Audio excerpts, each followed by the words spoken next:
हाँ जी दोस्तों, स्वागत है एक बार फिर ਤੁਹਾਡਾ अपना पंजाबी फैक्ट टीवी ते अज आप एक्सप्लेन करांगे एक वैब सीरीज़ नूं ते ਉਹ वैब सीरीज़ है पताल लोक। वीडियो नूं अगे ਵਧਾਉਣ ਤੋਂ ਪਹਿਲਾਂ ਜੇਕਰ ਤੁਸੀਂ ਸਾਡੇ ਚੈਨਲ ਤੇ ਨਵੇਂ ਹੋ ਤਾਂ ਸਾਡੇ ਚੈਨਲ ਨੂੰ ਸਬਸਕ੍ਰਾਈਬ ਕਰੋ ਤੇ ਬੈਲ ਆਈਕਨ ਦਬਾਉਣਾ ਨਾ ਭੁੱਲਣਾ ਤਾਂ ਕਿ ਅਸੀਂ ਹੋਰ ਨਵੀਆਂ ਵੀਡੀਓਜ਼ ਲੈ ਕੇ ਆਉਂਦੇ ਰਹੀਏ ਤੁਹਾਡੇ ਲਈ। तो हाँ जी, ये वैब सीरीज़ स्टार्ट होंदी है हाथी राम चौधरी के करैक्टर तो जो कि एक इंस्पैक्टर है दिल्ली पुलिस च ते उसकी ड्यूटी आउटर जमुना पार पुलिस स्टेशन च है। तो उसके एक डायलॉग तो ये वैब सीरीज़ स्टार्ट होंदी है जो कि इस कहानी का सब तो महत्वपूर्ण डायलॉग है कि ये जिहड़ी दुनिया है ये एक दुनिया नहीं बल्कि 3 दुनिया है। सब तो उत्ते स्वर्गलोक, उस तो थल्ले धरती लोक, फिर उस तो भी थल्ले पताल लोक। हाथी राम चौधरी ते उसकी पूरी टीम रात नूं PCR की गश्त ते हुंदे ने। हाथी राम चौधरी भी अपनी जिंदगी च कुछ ना कुछ करना चाहता हुंदा है पर उन्होंने कोई सही मौका नहीं मिल रहा हुंदा। ते उधर कहानी दे दूजे पात्र इंट्रोड्यूस हुंदे हन जो कि 3 मुंडे ते एक कुड़ी पिछले कुछ दिनों तो दिल्ली दे एक लोकल होटल विच रह रहे हुंदे हन ते किसी दे मर्डर की प्लैनिंग कर रहे हुंदे ने। ਤੇ ਉਹਨਾਂ ਚੋਂ ਇੱਕ ਮੁੰਡਾ ਫੋਨ ਤੇ ਗੱਲ ਕਰ ਰਿਹਾ ਹੁੰਦਾ ਹੈ ਤੇ ਉੱਚੀ ਫੋਨ ਤੇ ਕਹਿ ਰਿਹਾ ਹੁੰਦਾ ਹੈ ਮੇਰੀ ਗੱਲ ਮਾਸਟਰ ਜੀ ਨਾਲ ਕਰਾਓ। ਤੇ ਇੰਨੇ 'ਚ ਹੋਟਲ ਦਾ ਵੇਟਰ ਉਹਨਾਂ ਦਾ ਆਰਡਰ ਲੈ ਕੇ ਆਉਂਦਾ ਹੈ ਤੇ ਰੂਮ ਦੇ ਬਾਹਰ ਕੰਨ ਲਾ ਕੇ ਉਹਨਾਂ ਦੀਆਂ ਗੱਲਾਂ ਸੁਣਨ ਲੱਗ ਜਾਂਦਾ ਹੈ। ਤੇ ਜਦੀ ਰੂਮ ਦਾ ਦਰਵਾਜ਼ਾ ਖੁੱਲ੍ਹਦਾ ਹੈ ਤੇ ਇੱਕ ਮੁੰਡਾ ਬਾਹਰ ਆਉਂਦਾ ਹੈ ਤੇ ਵੇਟਰ ਉਹਨਾਂ ਦੇ ਆਰਡਰ ਲਈ ਆਖਦਾ ਹੈ ਤੇ ਉਹ ਆਰਡਰ ਕੈਂਸਲ ਕਰ ਦਿੰਦਾ ਹੈ ਤੇ ਵਾਪਸ ਭੇਜ ਦਿੰਦਾ ਹੈ ਤੇ ਵੇਟਰ ਵੀ ਬੁੜਬੁੜ ਕਰਦਾ ਪੁੱਠੇ ਪੈਰੀ ਮੁੜ ਜਾਂਦਾ ਹੈ। इस टाइम तक इन्हां चारां दी पहचान इस सीरीज़ च गुप्त रखी जाती है। ना इन्हां दे नाम ना कोई पहचान, कुछ भी कोई हिंट नहीं मिलता कि कौन ने इन्हां दा मकसद की है। ते जिवें जिवें कहानी अगे वधदी जाती है सब कुछ क्लीयर हुंदा जाता है। उस तो बाद ये चारे होटल चों चैकआउट कर जाते हैं तो गड्डी च बैठ के किते जान लगते हैं। थोड़े रास्ते अगे जाते ही एक गड्डी इन्हां दा पीछा करन लग जाती है ਤੇ ਇਹਨਾਂ ਚੋਂ ਇੱਕ ਜਣੇ ਨੂੰ ਸ਼ੱਕ ਹੋ ਜਾਂਦਾ ਹੈ ਕਿ ਕੋਈ ਸਾਡਾ ਪਿੱਛਾ ਕਰ ਰਿਹਾ ਹੈ ਤੇ ਉਹ ਡਰਾਈਵਰ ਨੂੰ ਗੱਡੀ ਭਜਾਉਣ ਲਈ ਆਖਦਾ ਹੈ। ਤੇ ਥੋੜੀ ਦੂਰ ਜਾਂਦੇ ਹੀ ਜੋ ਪਿੱਛਾ ਕਰ ਰਹੇ ਹੁੰਦੇ ਨੇ ਉਹ ਇਹਨਾਂ ਦੀ ਗੱਡੀ ਦੇ ਨਾਲ ਗੱਡੀ ਲਾ ਕੇ ਤੇ ਸ਼ੀਸ਼ਾ ਡਾਊਨ ਕਰਕੇ ਗਨ ਲੋਡ ਕਰਦੇ ਹਨ। ਤੇ ਉਹਨਾਂ ਚੋਂ ਇੱਕ ਮੁੰਡਾ ਡਰਾਈਵਰ ਨੂੰ ਜੋ ਗੱਡੀ ਚਲਾ ਰਿਹਾ ਹੁੰਦਾ ਉਹਨੂੰ ਗੱਡੀ ਭਜਾਉਣ ਲਈ ਕਹਿੰਦਾ ਹੈ। ਤੇ ਜਦੋਂ ਇਹ ਬ੍ਰਿਜ ਤੇ ਪਹੁੰਚਦੇ ਹਨ ਤਾਂ ਜੋ ਪਿੱਛਾ ਕਰ ਰਹੇ ਹੁੰਦੇ ਨੇ ਉਹ ਗੱਡੀ ਨੂੰ ਅੱਗੇ ਕੱਢ ਕੇ ਇਹਨਾਂ ਤੋਂ ਮੂਹਰੇ ਲਾ ਲੈਂਦੇ ਹਨ ਤੇ ਸਾਹਮਣੇ ਦਾ ਰਸਤਾ ਬਲੌਕ ਕਰ ਦਿੰਦੇ ਹਨ। ਤੇ ਜਦੋਂ ਇਹ ਚਾਰੇ ਗੱਡੀ ਰਿਵਰਸ ਲੈਣ ਲੱਗਦੇ ਨੇ ਤਾਂ ਪਿੱਛੇ ਭੀੜ ਕਾਰਨ ਗੱਡੀ ਰਿਵਰਸ ਵੀ ਨਹੀਂ ਹੁੰਦੀ ਤੇ ਜੋ ਪਿੱਛਾ ਕਰ ਰਹੇ ਹੁੰਦੇ ਹਨ ਤੇ ਉਹ ਹੁਣ ਗੱਡੀਆਂ ਚੋਂ ਬਾਹਰ ਨਿਕਲ ਆਉਂਦੇ ਹਨ ਤੇ ਉਹਨਾਂ ਦੇ ਹੱਥਾਂ 'ਚ ਬੰਦੂਕਾਂ ਹੁੰਦੀਆਂ ਨੇ। ਤੇ ਉਸੇ ਵਕਤ ਉਸ ਬ੍ਰਿਜ ਤੇ ਇੱਕ ਮੀਡੀਆ ਦੀ ਵੈਨ ਵੀ ਹੁੰਦੀ ਹੈ ਜੋ ਕਿ ਆਪਣੇ ਕੈਮਰੇ ਕੱਢ ਕੇ ਉਸ ਮੰਜ਼ਰ ਨੂੰ ਫਿਲਮਾਉਣ ਲੱਗ ਜਾਂਦੇ ਹਨ। ਤੇ ਇਸ ਟਾਈਮ ਤੱਕ ਕਲੀਅਰ ਹੋ ਜਾਂਦਾ ਹੈ ਜੋ ਉਹਨਾਂ ਦਾ ਪਿੱਛਾ ਕਰ ਰਹੇ ਸੀ ਉਹ ਇੰਟੈਲੀਜੈਂਸ ਦੇ ਬੰਦੇ ਨੇ। ਤੇ ਉਸ ਸਮੇਂ ਉਸ ਗੱਡੀ 'ਚ DCP ਤੱਕ ਮੌਜੂਦ ਹੁੰਦਾ ਹੈ ਤੇ ਉਹਨਾਂ ਨੂੰ ਮੁਖਬਰੀ ਹੋਈ ਹੁੰਦੀ ਹੈ ਕਿ ਇਹ ਚਾਰੇ ਕਿਸੇ ਦਾ ਮਰਡਰ ਪਲਾਨ ਕਰ ਰਹੇ ਨੇ ਤੇ ਇਸ ਵਕਤ ਉਸ ਦਾ ਮਰਡਰ ਹੀ ਕਰਨ ਜਾ ਰਹੇ ਨੇ। ਤਾਂ ਉਹ ਇਹਨਾਂ ਚਾਰਾਂ ਨੂੰ ਗ੍ਰਿਫਤਾਰ ਕਰਨ ਪੁੱਜਦੇ ਹਨ ਤੇ ਉਹਨਾਂ ਚਾਰਾਂ 'ਚੋਂ ਇੱਕ ਜਣਾ ਗੱਡੀ 'ਚੋਂ ਉਤਰ ਕੇ ਭੱਜਣ ਲੱਗਦਾ ਹੈ ਤੇ ਥੋੜੀ ਦੂਰ ਤੱਕ ਉਹ ਗੱਡੀਆਂ ਦੇ ਉੱਤੇ ਜੰਪ ਮਾਰਦਾ ਜਾਂਦਾ ਹੈ ਤੇ ਦੂਜੇ ਪਾਸੇ ਪੁਲਿਸ ਦੀ ਇੱਕ ਟੀਮ ਬਾਕੀ ਤਿੰਨਾਂ ਨੂੰ ਗੱਡੀ 'ਚ ਬੈਠਿਆਂ ਨੂੰ ਹੀ ਦਬੋਚ ਲੈਂਦੀ ਹੈ ਤੇ ਸਰੈਂਡਰ ਕਰਨ ਨੂੰ ਆਖਦੀ ਹੈ। ਤੇ ਉਹਨਾਂ ਤਿੰਨਾਂ ਨੂੰ ਬਾਹਰ ਕੱਢ ਕੇ ਗਨ ਪੁਆਇੰਟ ਤੇ ਲੈ ਕੇ ਗੋਡਿਆਂ ਦੇ ਭਾਰ ਬਿਠਾ ਲੈਂਦੇ ਹਨ। ਤੇ ਦੂਜੇ ਪਾਸੇ ਜਿਹੜਾ ਮੁੰਡਾ ਭੱਜਿਆ ਸੀ ਉਹ ਥੋੜਾ ਕੁ ਅੱਗੇ ਹੋਰ ਜਾਂਦਾ ਹੈ ਤੇ ਪਿੱਛੋਂ ਆਉਂਦੀ ਦੂਜੀ ਪੁਲਿਸ ਦੀ ਟੀਮ ਉਹਨੂੰ ਗਨ ਪੁਆਇੰਟ ਤੇ ਲੈ ਲੈਂਦੀ ਹੈ ਤੇ ਉਹ ਇੱਕ ਗੱਡੀ ਦੇ ਉੱਪਰ ਖੜਾ ਹੁੰਦਾ ਹੈ ਤੇ ਉਹ ਚਾਰਿਓਂ ਪਾਸੇ ਇੰਟੈਲੀਜੈਂਸੀ ਦਾ ਘੇਰਾ ਪੈਂਦਾ ਦੇਖ ਛੇਤੀ ਆਪਣੀ ਜੇਬ 'ਚ ਹੱਥ ਪਾਉਂਦਾ ਹੈ ਤੇ ਇੱਕ ਪੀਲਾ ਫੋਨ ਕੱਢਦਾ ਹੈ ਤੇ ਭਗਾ ਕੇ ਜਮਨਾ 'ਚ ਗੇਰ ਦਿੰਦਾ ਹੈ ਜੋ ਕਿ ਉੱਥੇ ਮੌਜੂਦ ਮੀਡੀਆ ਦੇ ਕੈਮਰੇ 'ਚ ਸ਼ਰੇਆਮ ਸ਼ੂਟ ਹੋ ਜਾਂਦਾ ਹੈ। ਤੇ ਉਹ ਇਲਾਕਾ ਥਾਣਾ ਆਊਟਰ ਪਾਰ ਜਮਨਾ 'ਚ ਪੈਂਦਾ ਸੀ ਇਸ ਕਰਕੇ ਹਾਥੀ ਰਾਮ ਚੌਧਰੀ ਵੀ ਮੌਕੇ ਵਾਰਦਾਤ 'ਤੇ ਪਹੁੰਚ ਜਾਂਦਾ ਹੈ। ਭੀੜ ਨੂੰ ਹਟਾਉਂਦਾ ਜਦੋਂ ਹਾਥੀ ਰਾਮ ਚੌਧਰੀ ਅੱਗੇ ਵੱਧਦਾ ਹੈ ਤਾਂ ਉੱਥੇ ਉਹਨੂੰ ਇੰਟੈਲੀਜੈਂਸੀ ਦਾ ਇੱਕ ਇੰਸਪੈਕਟਰ ਮਿਲਦਾ ਹੈ ਤੇ ਉਹ ਹਾਥੀ ਰਾਮ ਨੂੰ ਆਪਣਾ ਆਇਡੈਂਟੀ ਕਾਰਡ ਦਿਖਾਉਂਦਾ ਹੈ ਤੇ ਹਾਥੀ ਰਾਮ ਨੂੰ ਉਹਨਾਂ ਚਾਰਾਂ ਵੱਲ ਲੈ ਵੱਧਦਾ ਹੈ। ਤੇ ਇੰਟੈਲੀਜੈਂਸੀ ਦਾ ਇੰਸਪੈਕਟਰ ਹਾਥੀ ਰਾਮ ਚੌਧਰੀ ਨੂੰ ਦਿੱਲੀ ਪੁਲਿਸ ਦੇ DCP ਭਗਤ ਨਾਲ ਇੰਟਰੋਡਿਊਸ ਕਰਾਉਂਦਾ ਹੈ ਤੇ ਹਾਥੀ ਰਾਮ DCP ਨੂੰ ਦੱਸਦਾ ਹੈ ਕਿ ਇਹ ਏਰੀਆ ਮੇਰੇ ਥਾਣੇ ਦੇ ਅੰਡਰ ਆਉਂਦਾ ਹੈ ਤਾਂ DCP ਉਸ ਨੂੰ ਭੀੜ ਕੰਟਰੋਲ ਕਰਨ ਦੀ ਇੰਸਟਰਕਸ਼ਨ ਦਿੰਦਾ ਹੈ ਤੇ ਚਾਰਾਂ ਦੀ ਗ੍ਰਿਫਤਾਰੀ ਕਰਨ ਦੀ ਤਿਆਰੀ ਕਰਨ ਨੂੰ ਆਖਦਾ ਹੈ ਤੇ ਹਾਥੀ ਰਾਮ ਇੰਸਟਰਕਸ਼ਨ ਨੂੰ ਫੋਲੋ ਕਰਦਾ ਹੈ ਤੇ ਭੀੜ ਨੂੰ ਕੰਟਰੋਲ ਕਰਦਾ ਹੈ। ਤੇ ਵਾਇਰਲੈਸ ਨਾਲ ਆਪਣੇ ਥਾਣੇ 'ਚ ਇਨਫੋਰਮੇਸ਼ਨ ਦੇ ਕੇ ਪੁਲਿਸ ਦੀ ਇੱਕ ਹੋਰ ਟੀਮ ਬੁਲਾਉਂਦਾ ਹੈ ਤੇ ਚਾਰਾਂ ਨੂੰ ਗ੍ਰਿਫਤਾਰ ਕਰਕੇ ਥਾਣਾ ਆਊਟਰ ਪਾਰ ਜਮਨਾ 'ਚ ਲਿਆਇਆ ਜਾਂਦਾ ਹੈ, ਜਿੱਥੇ ਕਿ ਮੀਡੀਆ ਦਾ ਹਜੂਮ ਪਹਿਲਾਂ ਹੀ ਪਹੁੰਚਿਆ ਹੁੰਦਾ ਹੈ ਤੇ ਹੁਣ ਤੱਕ ਇਹ ਖਬਰ ਅੱਗ ਵਾਂਗੂ ਪੂਰੇ ਦੇਸ਼ 'ਚ ਫੈਲ ਚੁੱਕੀ ਹੁੰਦੀ ਹੈ ਤੇ ਹਰ ਨਿਊਜ਼ ਚੈਨਲ ਤੇ ਬ੍ਰੌਡਕਾਸਟ ਹੋ ਰਹੀ ਹੁੰਦੀ ਹੈ ਤੇ ਕਈ ਨਾਮੀ ਚੈਨਲਾਂ ਤੇ ਲਾਈਵ ਟੈਲੀਕਾਸਟ ਵੀ ਚੱਲ ਰਿਹਾ ਹੁੰਦਾ ਹੈ ਤੇ ਉਹਨਾਂ ਚਾਰਾਂ ਨੂੰ ਪੁਲਿਸ ਸਟੇਸ਼ਨ 'ਚ ਲਿਆ ਕੇ ਪੁੱਛ ਪੜਤਾਲ ਕੀਤੀ ਜਾਂਦੀ ਹੈ ਤੇ ਉਹਨਾਂ ਦੀ ਤਲਾਸ਼ੀ ਲਈ ਜਾਂਦੀ ਹੈ। ਪੁੱਛ ਪੜਤਾਲ ਦੇ ਦੌਰਾਨ ਇੱਕ ਮੁੰਡਾ ਤੇ ਕੁੜੀ ਆਪਣਾ ਨਾਮ ਦੱਸ ਦਿੰਦੇ ਹਨ, ਪਰ ਦੋ ਮੁੰਡੇ ਬਾਕੀ ਆਪਣਾ ਨਾਮ ਨਹੀਂ ਦੱਸਦੇ, ਬਲਕਿ ਆਪਣਾ ਮੂੰਹ ਹੀ ਨਹੀਂ ਖੋਲ੍ਹਦੇ ਤੇ ਪੁਲਿਸ ਦੀ ਕੋਈ ਗੱਲ ਦਾ ਜਵਾਬ ਨਹੀਂ ਦਿੰਦੇ।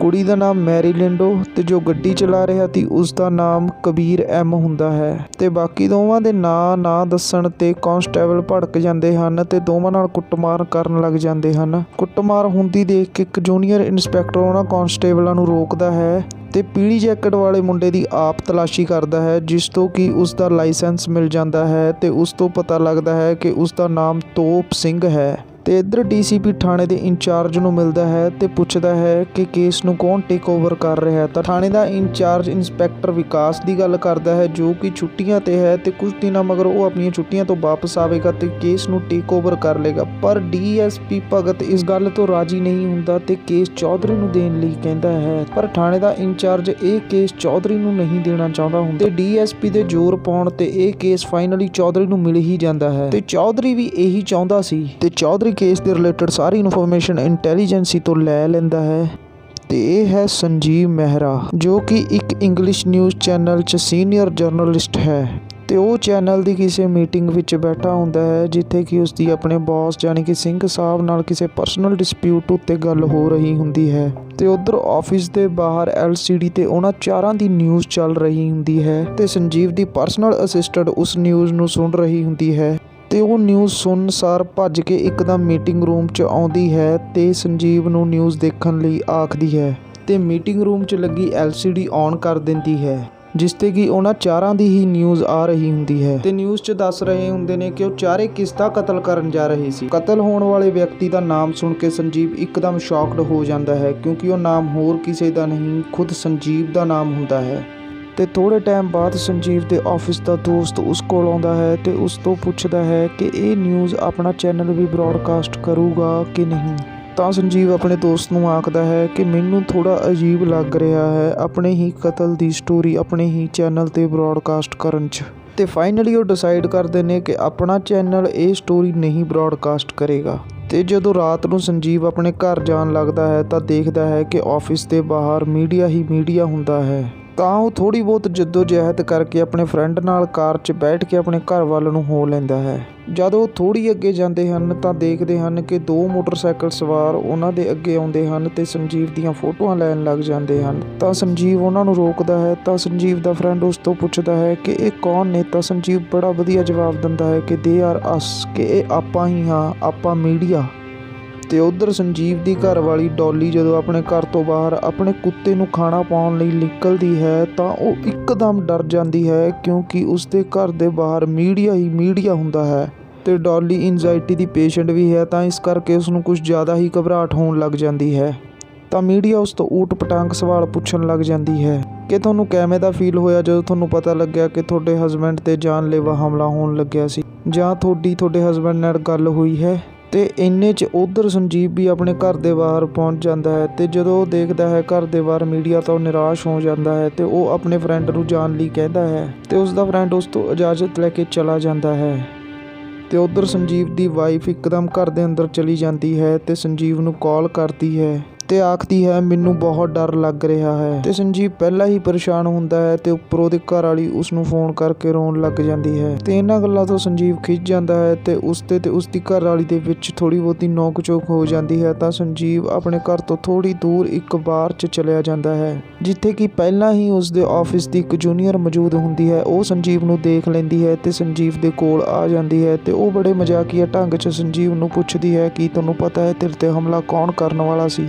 ਤੇ ਉਹ ਦੋਵੇਂ ਇੱਕ ਦੂਜੇ ਨਾਲ ਹਾਸੀ ਮਜ਼ਾਕ ਕਰਨ ਲੱਗ ਜਾਂਦੇ ਹਨ। ਤੇ ਉੱਧਰ ਹਾਥੀ ਰਾਮ ਚੌਧਰੀ ਪਹਿਲੀ ਵਾਰ ਉਹਨਾਂ ਚਾਰਾਂ ਨੂੰ ਮਿਲਣ ਜਾ ਰਿਹਾ ਹੁੰਦਾ ਹੈ। ਉਹ ਜਦੋਂ ਉਹਨਾਂ ਚਾਰਾਂ ਲਵੇ ਜਾਂਦਾ ਹੈ ਤਾਂ ਦੇਖਦਾ ਹੈ ਕਿ 3 ਜਣਿਆਂ ਦੇ ਹੱਥ ਤਾਂ ਉਹਨਾਂ ਦੇ ਨਾਂ ਦੀਆਂ ਸਲੇਟਾਂ ਹਨ, ਪਰ ਇੱਕ ਜਣੇ ਦੇ ਹੱਥ 'ਚ ਉਹਦੇ ਨਾਂ ਦੀ ਸਲੇਟ ਨਹੀਂ। ਤਾਂ ਉਹ ਕਾਂਸਟੇਬਲ ਨੂੰ ਪੁੱਛਦਾ ਹੈ ਕਿ ਇਹਦੀ ਸਲੇਟ ਕਿੱਥੇ ਹੈ। ਤਾਂ ਕਾਂਸਟੇਬਲ ਆਖਦਾ ਹੈ ਕਿ ਇਹਨੇ ਹਜੇ ਤੱਕ ਆਪਣਾ ਨਾਂ ਨਹੀਂ ਦੱਸਿਆ ਤੇ ਫਿੰਗਰਪ੍ਰਿੰਟ ਵੀ 9 ਹੀ ਦਿੱਤੇ ਨੇ। ਜਦੋਂ ਹਾਂਤੀ ਰਾਮ ਚੌਧਰੀ ਉਹਦੇ ਹੱਥ ਦੇਖਦਾ ਹੈ ਤਾਂ ਉਹਦੇ ਇੱਕ ਹੱਥ ਦਾ ਗੁੱਠਾ ਨਹੀਂ ਹੁੰਦਾ। ਇਹ ਤੁਹਾਨੂੰ ਅੱਗੇ ਪਤਾ ਲੱਗੇਗਾ ਕਿ ਉਹਦੇ ਹੱਥ ਦੇ ਗੁੱਠੇ ਨਾਲ ਕੀ ਹੋਇਆ ਸੀ। ਤਾਂ ਹਾਂਤੀ ਰਾਮ ਚੌਧਰੀ ਉਸਨੂੰ ਆਖਦਾ ਹੈ ਕਿ ਪੁੱਤ ਇੱਥੇ ਗੁੰਗੇ ਵੀ ਬੋਲਦੇ ਨੇ, ਬਸ ਇੱਕ ਵਾਰ ਤੁਹਾਨੂੰ ਮੈਜਿਸਟ੍ਰੇਸ਼ਨ ਕੋਲ ਪੇਸ਼ ਕਰਦਾ। ਜਿਹਨੇ ਜਮਨਾ 'ਚ ਫੋਨ ਗਿਰਿਆ ਹੁੰਦਾ ਹੈ ਤਾਂ ਉਹਨੂੰ ਪੁੱਛਦਾ ਹੈ ਕਿ ਫੋਨ ਕਿਉਂ ਗਿਰਿਆ ਸੀ। ਤਾਂ ਉਹ ਕਹਿੰਦਾ ਹੈ ਕਿਹੜਾ ਫੋਨ। ਤਾਂ ਹਾਂਤੀ ਰਾਮ ਉਸ ਦਾ ਮੂੰਹ ਟੀਵੀ ਵੱਲ ਕਰਕੇ ਆਖਦਾ ਹੈ ਕਿ ਇਹ ਕੀ ਤੇਰੀ ਅੰਮਾ ਦੀ ਸਗਾਈ ਦਿਖਾ ਰਹੇ ਨੇ, ਕਿਉਂਕਿ ਉਸੇ ਵਕਤ ਨਿਊਜ਼ ਤੇ ਉਹਦੇ ਫੋਨ ਸੈੱਟ ਦੇ ਦੀ ਵੀਡੀਓ ਚੱਲ ਰਹੀ ਹੁੰਦੀ ਹੈ ਜੋ ਕਿ ਉੱਥੇ ਮੌਜੂਦ ਮੀਡੀਆ ਨੇ ਆਪਣੇ ਕੈਮਰਿਆਂ 'ਚ ਸ਼ੂਟ ਕਰ ਲਈ ਸੀ। ਇਹ ਇਸ ਵੈਬ ਸੀਰੀਜ਼ ਦਾ ਇੱਕ ਬਹੁਤ ਵਧੀਆ ਸੀਨ ਹੈ। ਇਸ ਬਿਹਤਰੀਨ ਸੀਨ ਦੀ ਕਲਿੱਪ ਮੈਂ ਇਸ ਵੀਡੀਓ 'ਚ ਐਡ ਕਰਨੀ ਸੀ, ਪਰ ਕਾਪੀਰਾਈਟਸ ਦੇ ਇਸ਼ੂਜ਼ ਕਰਕੇ ਮੈਂ ਇਹ ਕਲਿੱਪ ਇਸ ਵੀਡੀਓ 'ਚ ਐਡ ਨਹੀਂ ਕਰ ਸਕਿਆ। ਤੇ ਇਹ ਹੈ ਅੰਸਾਰੀ, ਹਾਂਤੀ ਰਾਮ ਦਾ ਜੂਨੀਅਰ। ਇਹ ਹਾਂਤੀ ਰਾਮ ਦੀ ਇਸ ਕੇਸ 'ਚ ਮਦਦ ਕਰ ਰਿਹਾ ਹੁੰਦਾ ਹੈ ਤੇ ਹਾਂਤੀ ਰਾਮ ਅੰਸਾਰੀ ਨੂੰ ਇਹਨਾਂ ਚਾਰਾਂ ਦੀ ਕ੍ਰਾਈਮ ਹਿਸਟਰੀ ਕੱਢਣ ਨੂੰ ਕਹਿੰਦਾ ਹੈ ਤੇ ਖਾਸ ਕਰ ਤੋਪ ਸਿੰਘ ਦੀ। ਤੇ ਇੰਨਾ ਕਹਿ ਕੇ ਉਹ ਆਪਣੇ ਘਰ ਚਲਾ ਜਾਂਦਾ ਹੈ, ਜਿੱਥੇ ਕਿ ਉਹ ਆਪਣੀ ਘਰਵਾਲੀ ਨੂੰ ਇਸ ਕੇਸ ਬਾਰੇ ਜ਼ਾਹਰ ਕਰਦਾ ਹੈ ਤੇ ਹਾਂਤੀ ਰਾਮ ਦੀ ਖੁਸ਼ੀ ਦੇਖ ਕੇ ਉਸਦੀ ਘਰਵਾਲੀ ਨੂੰ ਲੱਗਦਾ ਹੈ ਕਿ ਹਾਂਤੀ ਰਾਮ ਦੀ ਪ੍ਰਮੋਸ਼ਨ ਹੋ ਗਈ। ਪਰ ਹਾਂਤੀ ਰਾਮ ਉਸ ਨੂੰ ਦੱਸਦਾ ਹੈ ਕਿ ਪ੍ਰਮੋਸ਼ਨ ਨਹੀਂ, ਇਹ ਇੱਕ ਵੱਡਾ ਕੇਸ ਹੈ। ਤੇ ਉਹ ਆਪਣੇ ਸੀਨੀਅਰ ਬਾਰੇ ਵੀ ਦੱਸਦਾ ਹੈ ਕਿ ਉਹ ਕਿੰਨਾ ਕੁ ਦੁਖੀ ਸੀ ਜਦੋਂ DCP ਨੇ ਇਹ ਕੇਸ ਮੈਨੂੰ ਟੇਕ ਓਵਰ ਕਰਨ ਦੇ ਆਰਡਰ ਦਿੱਤੇ ਸੀ। ਤੇ ਹਾਂਤੀ ਰਾਮ ਆਪਣੀ ਘਰਵਾਲੀ ਨੂੰ ਆਖਦਾ ਹੈ ਜੇ ਇਹ ਕੇਸ ਸੋਲਵ ਹੋ ਜੇ ਤਾਂ ਮੇਰੀ ਪ੍ਰਮੋਸ਼ਨ ਪੱਕੀ। ਅਗਲੇ ਦਿਨ ਜਦੋਂ ਸੰਜੀਵ ਆਪਣੇ ਘਰ ਵਾਪਸ ਆਉਂਦਾ ਹੈ ਤਾਂ ਉਸਨੂੰ ਪਤਾ ਚੱਲਦਾ ਹੈ ਕਿ ਹਾਂਤੀ ਰਾਮ ਉਸਦੇ ਆਉਣ ਤੋਂ ਪਹਿਲਾਂ ਹੀ ਉਸਦੇ ਘਰ ਪਹੁੰਚਿਆ ਹੋਇਆ ਹੈ। ਤੇ ਜਦੋਂ ਹਾਂਤੀ ਰਾਮ ਸੰਜੀਵ ਨੂੰ ਮਿਲਦਾ ਹੈ ਤਾਂ ਹਾਂਤੀ ਰਾਮ ਬਹੁਤ ਖੁਸ਼ ਹੁੰਦਾ ਹੈ, ਕਿਉਂਕਿ ਉਸਨੇ ਅੱਜ ਤੱਕ ਸੰਜੀਵ ਨੂੰ ਸਿਰਫ ਟੀਵੀ ਤੇ ਹੀ ਦੇਖਿਆ ਸੀ। ਹਾਂਤੀ ਰਾਮ ਸੰਜੀਵ ਨੂੰ ਪੁੱਛਦਾ ਹੈ ਤੁਹਾਡਾ ਕੋਈ ਦੁਸ਼ਮਣ ਜਾਂ ਤੁਹਾਨੂੰ ਕਿਸੇ ਤੇ ਸ਼ੱਕ ਹੋਵੇ, ਤਾਂ ਸੰਜੀਵ ਉਸਨੂੰ ਸਾਫ਼ ਮਨਾ ਕਰ ਦਿੰਦਾ ਹੈ। ਤੇ ਉਸ ਤੋਂ ਬਾਅਦ ਹਾਂਤੀ ਰਾਮ ਉਹਨਾਂ ਚਾਰਾਂ ਨੂੰ ਲੈ ਕੇ ਮੈਜਿਸਟ੍ਰੇਸ਼ਨ ਦੇ ਆਫਿਸ ਪੇਸ਼ ਹੋ ਜਾਂਦਾ ਹੈ। ਤੇ ਜਦੋਂ ਮੈਜਿਸਟ੍ਰੇਸ਼ਨ ਸਾਹਿਬ ਚਾਰਜ ਸ਼ੀਟ ਦੇਖਦੇ ਨੇ ਤਾਂ ਉਹ ਦੇਖਦੇ ਨੇ ਕਿ 3 ਜਣਿਆਂ ਦਾ ਨਾਮ ਤਾਂ ਚਾਰਜ ਸ਼ੀਟ ਤੇ ਹੈ, ਪਰ ਇੱਕ ਜਣੇ ਦਾ ਨਾਮ ਨਹੀਂ। ਤੇ ਉਹ ਹਾਂਤੀ ਰਾਮ ਨੂੰ ਪੁੱਛਦੇ ਨੇ ਇੱਕ ਨਾਮ ਕਿੱਥੇ ਹੈ। ਤਾਂ ਹਾਂਤੀ ਰਾਮ ਆਖਦਾ ਹੈ ਇਸਨੇ ਹਜੇ ਤੱਕ ਮੂੰਹ ਨਹੀਂ ਖੋਲ੍ਹਿਆ, ਅਸੀਂ ਜਲਦੀ ਹੀ ਇਸ ਦਾ ਨਾਮ ਪਤਾ ਕਰ ਲਵਾਂਗੇ। ਤਾਂ ਇੰਨੇ 'ਚ ਹੀ ਉਹ ਮੁਜਰਮ ਖੁਦ ਆਪਣਾ ਨਾਮ ਬੋਲ ਪੈਂਦਾ ਹੈ, ਵਿਸ਼ਾਲ ਤਿਆਗੀ। ਤਾਂ ਮੈਜਿਸਟ੍ਰੇਸ਼ਨ ਸਾਹਿਬ ਉਹਨਾਂ ਚਾਰਾਂ ਦੇ ਨਾਮ ਬੋਲ ਕੇ ਕਬੀਰ M, ਮੈਰੀ ਲਿੰਡੋ, ਤੋਪ ਸਿੰਘ ਤੇ ਵਿਸ਼ਾਲ ਤਿਆਗੀ 14 ਦਿਨ ਦਾ ਰਿਮਾਂਡ ਪਾਸ ਕਰ ਦਿੰਦੇ ਹਨ ਤੇ ਕਾਗਜ਼ਾਂ 'ਤੇ ਸਾਈਨ ਕਰਕੇ ਹਾਂਤੀ ਰਾਮ ਨੂੰ ਫੜਾ ਦਿੰਦੇ ਹਨ। ਤੇ ਉੱਧਰ ਹਾਂਤੀ ਰਾਮ ਆਪਣੇ ਘਰ ਪਹੁੰਚਦਾ ਹੈ ਤਾਂ ਉਹ ਸਿੱਧਾ ਹੀ ਆਪਣੇ ਮੁੰਡੇ ਦੇ ਕਮਰੇ ਵਿੱਚ ਚਲਾ ਜਾਂਦਾ ਹੈ, ਜਿੱਥੇ ਕਿ ਕਿਤਾਬਾਂ ਦਾ ਖਿਲਾਰਾ ਪਿਆ ਹੁੰਦਾ ਹੈ। ਤੇ ਹਾਂਤੀ ਰਾਮ ਉਹ ਕਿਤਾਬਾਂ ਦੇ ਖਿਲਾਰੇ ਨੂੰ ਸਾਫ਼ ਕਰਨ ਲੱਗ ਜਾਂਦਾ ਹੈ, ਜਿੱਥੇ ਕਿ ਉਸਦੇ ਹੱਥ ਆਪਣੇ ਮੁੰਡੇ ਦਾ ਰਿਪੋਰਟ ਕਾਰਡ ਲੱਗ ਜਾਂਦਾ ਹੈ। ਤੇ ਉਹ ਰਿਪੋਰਟ ਕਾਰਡ ਨੂੰ ਦੇਖ ਕੇ ਹੈਰਾਨ ਹੋ ਜਾਂਦਾ ਹੈ, ਕਿਉਂਕਿ ਉਸਦਾ ਮੁੰਡਾ ਸਾਰੇ ਸਬਜੈਕਟਾਂ 'ਚੋਂ ਫੇਲ ਹੋ ਚੁੱਕਿਆ ਹੁੰਦਾ ਹੈ ਤੇ ਇਸ ਦੀ ਖਬਰ ਘਰ 'ਚ ਕਿਸੇ ਨੂੰ ਨਹੀਂ ਹੁੰਦੀ। ਤੇ ਰਿਪੋਰਟ ਕਾਰਡ ਤੇ ਹਾਂਤੀ ਰਾਮ ਦੇ ਜਾਅਲੀ ਸਿਗਨੇਚਰ ਵੀ ਹੁੰਦੇ ਹਨ। ਤਾਂ ਹਾਂਤੀ ਰਾਮ ਗੁੱਸੇ ਵਿੱਚ ਲਾਲ ਪੀਲਾ ਹੋ ਕੇ ਬਾਹਰ ਚਲਾ ਜਾਂਦਾ ਹੈ ਤੇ ਆਪਣੀ ਘਰਵਾਲੀ ਤੇ ਮੁੰਡੇ ਨੂੰ ਬੁਲਾਉਂਦਾ ਹੈ।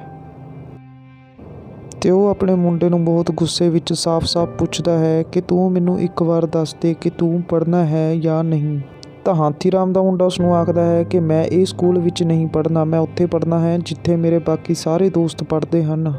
ਤੇ ਹਾਥੀ ਰਾਮ ਉਸਨੂੰ ਪੁੱਛਦਾ ਹੈ ਕਿ ਮੇਰੇ ਸਿਗਨੇਚਰ ਇਸ ਰਿਪੋਰਟ ਕਾਰਡ 'ਤੇ ਕਿਵੇਂ ਆਏ।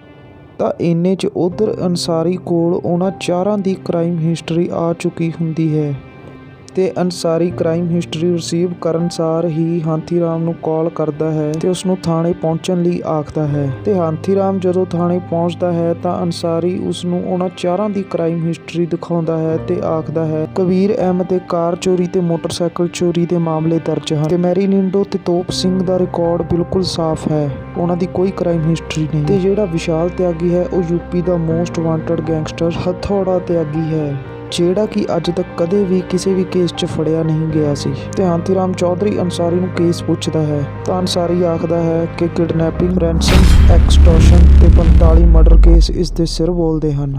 45 ਮਰਡਰ ਸੁਣ ਕੇ ਹਾਂਤੀ ਰਾਮ ਚੌਧਰੀ ਵੀ ਸ਼ੌਕ ਹੋ ਜਾਂਦਾ ਹੈ ਤੇ ਇਹ ਵੈਬ ਸੀਰੀਜ਼ ਦਾ ਪਹਿਲਾ ਐਪੀਸੋਡ ਇੱਥੇ ਹੀ ਖਤਮ ਹੋ ਜਾਂਦਾ ਹੈ। ਜੇ ਇਸ ਐਪੀਸੋਡ 'ਤੇ ਸਾਨੂੰ ਵਧੀਆ ਰਿਸਪੌਂਸ ਮਿਲਿਆ ਤਾਂ ਨੈਕਸਟ ਐਪੀਸੋਡ ਅਸੀਂ ਬਹੁਤ ਜਲਦੀ ਲੈ ਕੇ ਆਵਾਂਗੇ। ਤੇ ਹਾਂਜੀ ਦੋਸਤੋ, ਹੁਣ ਸਾਨੂੰ ਦਿਓ ਇਜਾਜ਼ਤ ਤਾਂ ਕਿ ਅਸੀਂ ਇਸ ਵੈਬ ਸੀਰੀਜ਼ ਦਾ ਦੂਜਾ ਭਾਗ ਵੀ ਅਪਲੋਡ ਕਰ ਸਕੀਏ ਤੁਹਾਡੇ ਲਈ। ਤੇ ਹੋਰ ਨਵੀਆਂ ਵੀਡੀਓਜ਼ ਦੇਖਣ ਲਈ ਸਾਡਾ channel Punjabi fact TV subscribe ਕਰਨਾ ਨਾ ਭੁੱਲੋ ਤੇ ਬੈਲ ਆਈਕਨ ਦਬਾਉਣਾ ਨਾ ਭੁੱਲੋ ਤਾਂ ਕਿ ਤੁਹਾਨੂੰ ਹੋਰ ਨਵੀਆਂ ਵੀਡੀਓਜ਼ ਦੀ ਅਪਡੇਟ ਟਾਈਮ ਸਿਰ ਮਿਲਦੀ ਰਹੇ।